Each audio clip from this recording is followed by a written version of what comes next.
Ora, boa tarde. Vamos dar agora início à sessão de tarde dos workshops. Vou começar pela apresentação de Base Studio. Neste momento, além de moderador, vou apresentar o projeto de uma casa, da minha própria casa. Ainda estão a chegar pessoas que vêm com cara interessada. Eu vou aguardar aqui um segundo. Estou a brincar, que eu conheço as pessoas, por isso. Esta casa já foi apresentada diversas vezes. Não sei se melhor, eu sei, pelo menos um dos presentes já conhece o projeto. 2, salvo erro. 3, pronto. Mas a maioria não sei se conhecem o projeto. Pronto, eu vou tentar dar um bocadinho da explicação, mas neste tempo reduzido. Desculpem lá, estava-me a esquecer de pôr o timer para mim também.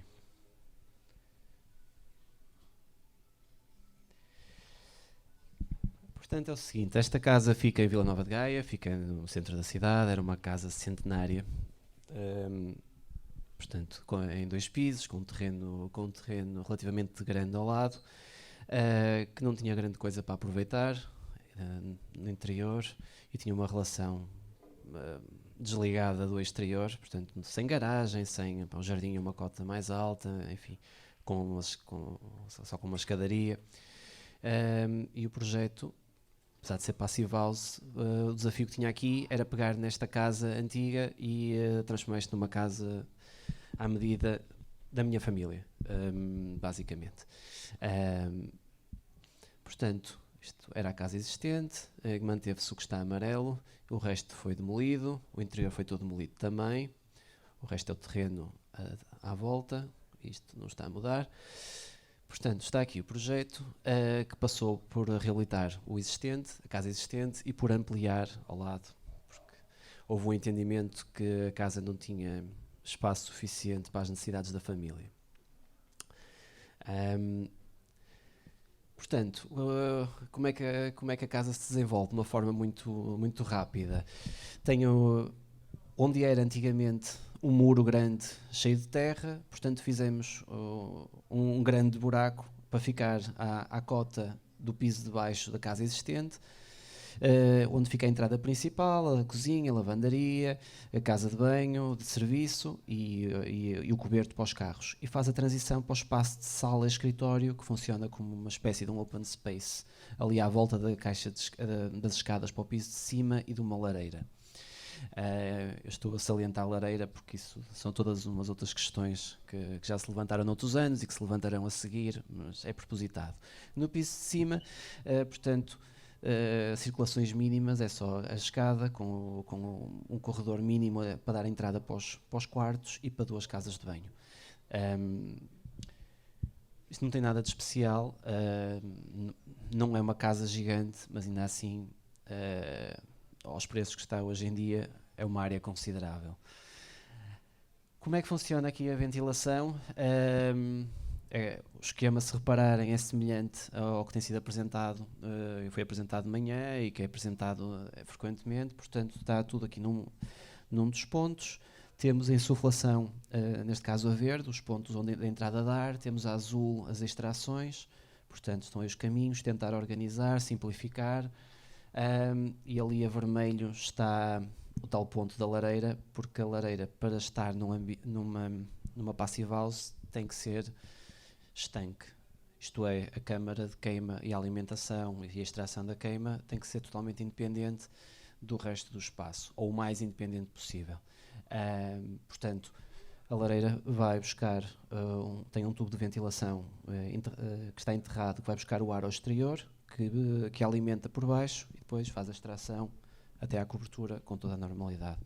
Portanto, há aqui um reforço extra, uma preocupação extra com estanquidade, uma preocupação extra com isolamento térmico e há um custo acrescido de uma lareira que não era necessária. Não era necessária para aquecimento passive house, ok? Pronto, ela só está lá porque, por um gosto pessoal dos clientes, eu também, embora este cliente já se tenha arrependido, à custa do trabalho que já teve com isto, são ossos do ofício. Sendo uma casa existente, não foi possível, como vocês viram há bocadinho, eu vou só pôr para trás, porque pode ter saltado aqui, Esta fachada, este azulejo é centenário, portanto estava protegido, não podia mexer. Portanto, o isolamento térmico pelo exterior estava fora de questão. Este tipo de sombreamento, para mim, enquanto arquiteto, também estava fora de questão.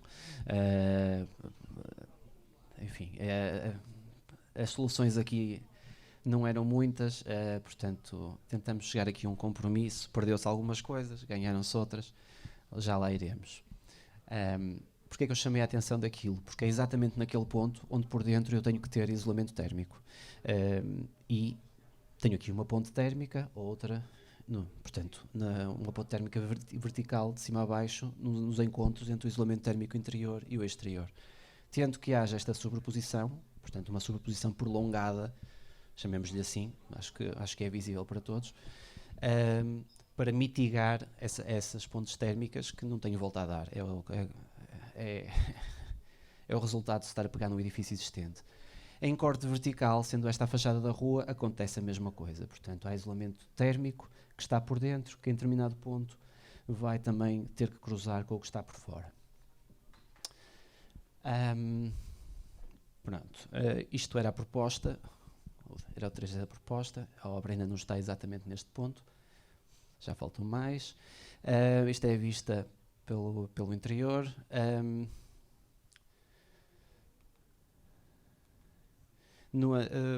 Em conferências anteriores eu expliquei como é que esta parte construtiva, e vou acelerar um bocadinho, peço desculpa, porque senão o tempo depois não dá para os restantes oradores. Portanto, nós tínhamos uma casa existente que o contacto com o solo não era possível mudar. Não era possível mudar por dois motivos. Um, o custo que aquilo ia ter para mim, que era incomportável. E segundo, porque nós nunca encontramos o fundo onde terminam as pedras em contacto com a terra. E eu vou-vos mostrar depois uma foto por dentro, em que o terreno, em que vocês já veem a terra toda escavada mais de meio metro abaixo da cota que estava de soleira, e ainda escavamos mais 1 metro para o fundo e nunca encontramos o fundo da pedra. Portanto, não sei quem é que teve força para andar a carregar pedras do tamanho desta televisão e com 70 cm de fundo por lá abaixo, até, não sei até onde, não sei sinceramente até onde é que vai aquela pedra, mas o facto é que lá está toda à volta e pronto. Portanto, o que é que nós fizemos? Há uma ampliação, tem uma estrutura própria por fora, que está agarrada àquela parede de pedra, e depois por dentro temos uma estrutura nova metida também. E o que é que isto tem de diferente? Portanto, há uma base, portanto, tem ali a pedra, o tuvena, a fazer aquela caixa para escoar as águas com os drenos, tem um betão de regularização por cima, está tudo impermeabilizado para não haver qualquer tipo de umidade ascendente, e depois por cima levou o isolamento térmico a dar a volta e a subir para não ter ponte térmica neste ponto. Portanto, este isolamento térmico vai dar continuidade depois para as paredes e para a cobertura, para limitar as pontes térmicas àquelas que vos mostrei antes. E se repararem, as infraestruturas já estão todas metidas na laje antes de betonar, portanto, esta solução que atualmente já começa a ser comum, que já se vê em todos os projetos. Portanto, aqui já tinham betonado, aqui já estava o resto da estrutura feita e conseguem ver ali a azul o que ficou do XPS da base, portanto, que estava a aguardar a continuidade agora do isolamento pelo exterior e para a cobertura. Eu pus aqui este detalhe porque nesta parte de cima da cobertura há ali uma zona que, por vários motivos, não vale a pena agora estar aqui a detalhar, teve que ficar plana, que marca a zona da entrada, e portanto leva ali um pequeno murete.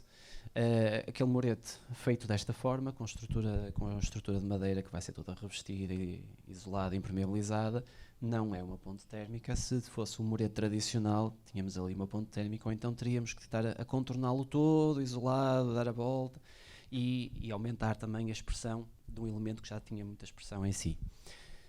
Aliás, estão a ver ali as placas algumas das placas de isolamento que iam para a cobertura, e aquilo é praticamente metade do que foi posto. Portanto, aqui já tinha levado o isolamento, já tinha levado as telas, ripa contra ripa, na cobertura de cima já estava tudo a mesma solução, faltava só ali a telha. Como eu vos disse, no piso no interior da casa, Foi tudo demolido, as paredes foram todas picadas, aquela massa antiga, podre, não tão podre como eu estava à espera, foi toda retirada.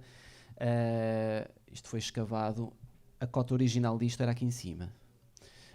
Portanto, foi feita uma caixa de drenagem para ventilar toda a base, com dreno periférico, pelo interior, porque, mais uma vez, tenho vizinhos de um lado, tenho rua do outro, portanto, todas estas preocupações nas infraestruturas estão feitas na base, não é? Portanto, tudo isto subiu, teve as mesmas camadas do lado de fora, e lá está, isto subiu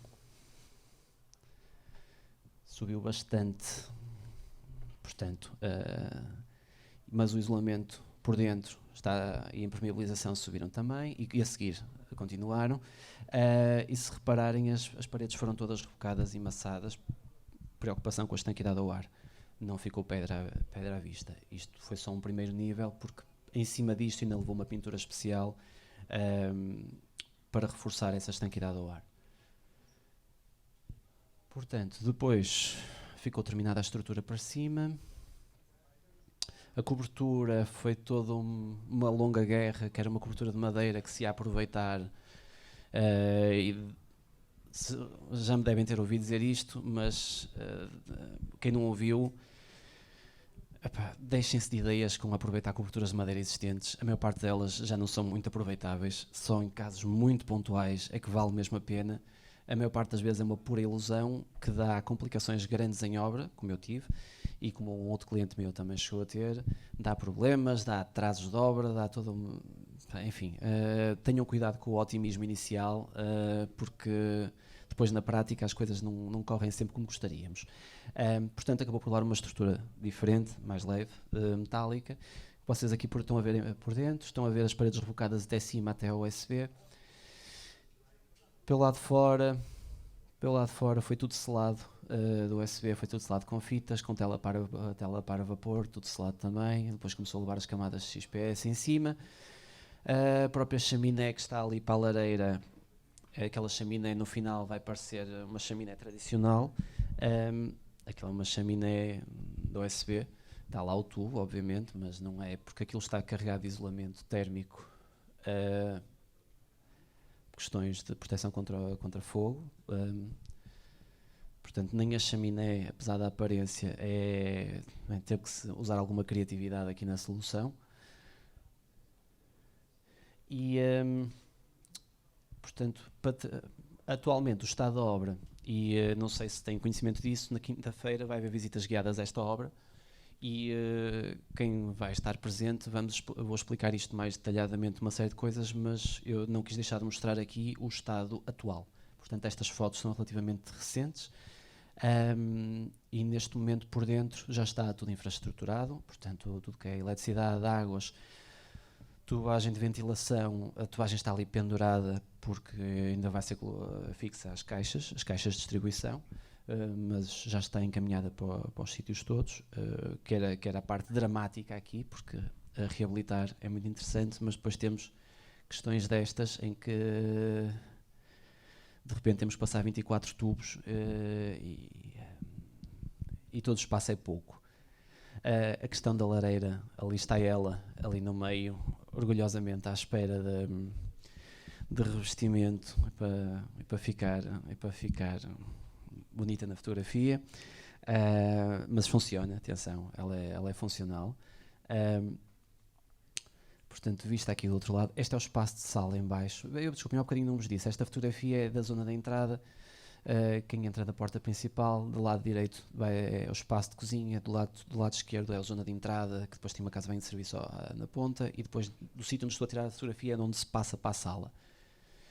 Portanto, a sala vista do lado com a escada ao meio com a lareira, noutra perspectiva, portanto, dá para perceber que dá para andar à volta disto.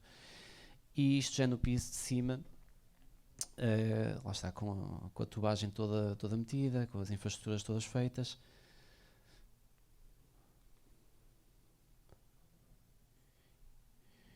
E pronto, e na quinta-feira vamos ver com mais detalhe, conforme devem compreender, não é em 10 minutos, alguns desafios que houve, algumas mudanças que houve, eu falei-vos aqui já de alguns, portanto não sei se ficaram, imagino que tenham ficado com dúvidas, porque também não, isto é tanta coisa que não vos dei esse detalhe.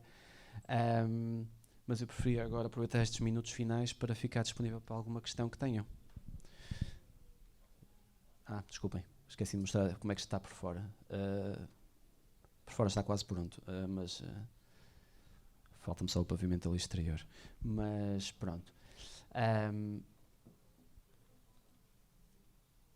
Não queria deixar de terminar de agradecer aos parceiros de construção e da parte de janelas e da estanqueidade do ar, a Builders, que está aqui. O outro parceiro é o empreiteiro, que não está aqui, por muitos e variados motivos, porque ainda não está com esse chip, mas que tem colaborado e tem sido uma parte importante também, mas muito do que está aqui aplicado em obra e que vai ser explicado na obra, vocês podem já ver ali com o Márcio da Builders.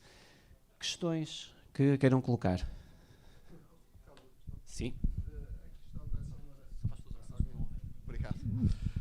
É uma questão relacionada com a tal lareira.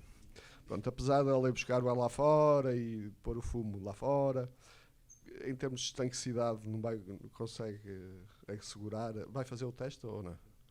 E acha que a lareira se vai portar bem? Respondi? Eu quero acreditar que sim, porque não estamos a falar de uma lareira de 500 euros. Pronto, estamos a falar de um equipamento muito específico que diz que cumpre determinados standards muito mais exigentes. É lenha, mas não é vamos chamar, não é de alta potência, ok? Portanto, porque nem sequer era necessário. Ela é estética, é dupla face, ela vê-se de um lado para o outro, é uma peça de design bonita, mas é para funcionar e vai ser testada, isso aí vai ser. Pode não funcionar, mas eu aí nessa altura vou assumir o que for, mas eu estou a esperar que passe. Okay. É uma lareira mesmo ou um recuperador? É uma lareira mesmo ou um recuperador de calor? Ora bem, eu ia responder de forma imediata, mas não sei se não ia ser incorreto, no sentido em que, na informação que ia dar. Isto é, ela é completamente fechada, portanto, agora chamar-lhe recuperador de calor em vez de lareira mesmo, não, eu acho que só chamava lareira mesmo, porque ela não tem nenhum mecanismo, aliás, eu prescindi da opção de ter ventiladores e coisas, podia ter, mas não tenho nada disso, portanto, ela vai funcionar só na base ela vai irradiar naturalmente o calor, portanto em câmara estanque o calor que produzir vai irradiá-lo naturalmente por convecção, sem qualquer intervenção mecânica. Nesse sentido, não tem lá ventoinhas a fazer a recuperação, isso não. Podia ter, mas ela funciona sem isso e eu não tenho. Por isso é que tinha lá só 2 tubos e os tubos já estavam diretos, que é para ligar logo para as saídas de grelha, sem mais nada. Mais questões? As paredes interiores têm algumas em peladura, digo eu, mas as exteriores são a pedra e rebocada só ou não? Está tudo em estrutura de gesso cartonado. Porque não era ideal, chamemos-lhe assim, por muitos variados motivos, estar a fazer roços naquilo tudo. Aquelas pedras foi muito, muito difícil. Teve que se abrir um vão para o jardim atrás, porque era terra, e aquilo, o que eu assisti foi uma mega obra para abrir uma portinha. Muito, muito, muito complicado. Estamos a falar de uma casa, para uma moradia, temos que, pronto. Portanto, não, está basicamente, as infraestruturas andam todas em gesso cartonado, em estrutura por dentro. Aliás, já estava tudo. As paredes à volta já estão todas estruturadas. As que estão ali, aliás, estão estruturadas e estão afastadas, isso é uma coisa depois para ver na visita, estão afastadas da parede, que é para, ainda vão levar o isolamento térmico lá pelo meio. Isolamento térmico com tela para vapor, porque caso contrário temos ali o problema das condensações. Portanto, tudo isto reabilitar é espetacular, mas são preocupações que se tem que ter. E que não se podem minimizar, porque senão vamos ter problemas gravíssimos no futuro. Mais questões? Já agora, algum dos presentes vai estar na visita, na quinta-feira? Pois, eu percebi, eu apercebi-me disso, que esgotou muito rápido, fiquei surpreendido, não estava sequer a contar que houvesse gente interessada, mas pronto, teremos... Desta vez já não será possível, mas vamos avaliar futuramente fazer mais. Mas pronto, portanto, tirando o Miguel que vai estar presente, dos restantes questões. Ok, só para... Duas questões? É a mesma questão? Não. Eu tenho uma questão relativamente à passagem das tubagens do pavimento exterior para o pavimento interior. Que tipo de isolamento ou, no fundo, elementos é que têm que levar para ter em conta as trocas térmicas? Estamos a falar daquelas tubagens que estão metidas na laje? Vamos lá ver, aquelas tubagens que estavam ali metidas eram tubagens de eletricidade e de comunicações. E tinha depois também ali umas de esgoto, porque naquela foto o abastecimento de água tinha sido metido depois. O abastecimento de água está neste momento à vista, está sobre a laje, porque ainda vai levar um enchimento e está todo isolado com manga. Okay? Portanto, as restantes estão a entrar, a casa está toda isolada, elas estão a entrar pela laje, portanto não houve ali um reforço de isolamento. Agora, se não houver nenhuma questão urgente, eu ia... Uma última questão só, porque eu tenho que passar a palavra ao resto dos oradores. Quando descreveu as paredes, eram as paredes interiores, em gesso cartonado. As paredes exteriores, a de pedra, já se sabe, fez reboco por dentro, não é? O que é que fez com as paredes exteriores? A parte de pedra foi rebocada, mas depois foi colocada à frente disso, perdi espaço, por opção, a estrutura para o gesso cartonado e revestida a gesso cartonado. Portanto, as paredes exteriores estão revestidas também. Ok? Pronto, meus caros, eu agora, depois, se me quiserem colocar mais questões, eu pedia só que colocassem fora, porque eu vou ter que passar, e já estou atrasado, a palavra aos restantes, está bem? Obrigado a todos pela presença e pelas questões.